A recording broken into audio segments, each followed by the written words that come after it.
That belongs in a museum. Not something that feels particularly good to even have to do, but I will say that a lot of the players have mentioned to me that when they see their opponent hero power on turn 2, they're just inside, they're like, yes, got him. Yeah, that's such a huge deal, the turn 2.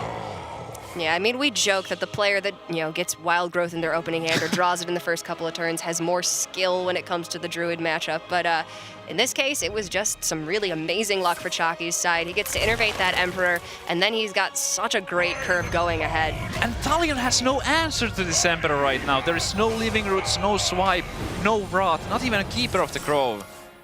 Still nothing. This Emperor is going to get 2 turns of discounts on Chakki's incredible late game hand. And Talion has nothing to play. Hero power is all he can do. Oh my goodness, Chakki, very stoic face in these things, but he has to be celebrating on the inside. This is this is the dream. Like what? When you're playing the Druid Mirror, right? You get Queen out the lore here, you get 2 additional cards, get the discounts on those. He could also just go for the Dr. Boom. I wouldn't blame him for either option. Let's see which of these things. Chakki's just an embarrassment of riches at this point. He's got so many options. This Swipe Azure Drake combo is going to cost 5 mana. I like this lore a lot. Getting those extra discounts on the freshly drawn. See it on. It's still 2 very high quality later game cards. Meanwhile, having hit turn 5, Talion kind of joins the game in a way. A lot of his hand was just predicated on getting a turn 5. He had that Shade, and the Shade is very good in the Druid Mirror. I do want to point that out. If you get that combo going, the Savage Roar, Force of Nature later on, but it just doesn't look like Chakki's going to even imagine.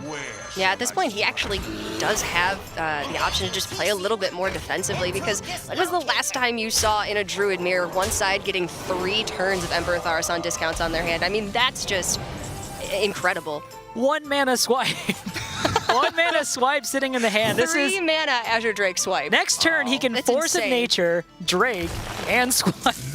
That's a pretty good Druid turn, and we saw Chakki there just put up the taunt, and he's just like, nah, I'm just going to hit you in the face. And he can absolutely get away with it, because Talion is just forced into this desperate situation of having to trade everything to just get more things off the board, and that's just mind control tech. And finally, the reign of Emperor Thorson comes to a close. Hey, Rob, do you know what's better than a 7 mana Dr. Boom? No. Because this 4 mana Dr. Boom's looking pretty nice. Dr. 4? Dr. 4. I thought that was Paladin Shredder. Yeah, I thought that was anymore. only if you were playing Secret Paladin. We are going to see the Dr. Boom and the Azure Drake come out, things we don't say often, unless it involves an Innervate. Talion does draw his own Dr. Boom on turn 7, but can't There's imagine. nothing he can do. Yeah, there's really nothing he can do here, and that early Emperor Thorson. It's one thing to do that when you're losing. You never really want to show how much anguish you're in, but when you're winning this heavily, the ability to keep that poker face is actually kind of impressive. Talion puts up the bear. Savjz, what's that bear gonna do? Absolutely nothing, Rob. Nothing. Chakki now is just choosing how he wants to end this. He's putting that Boombot in there.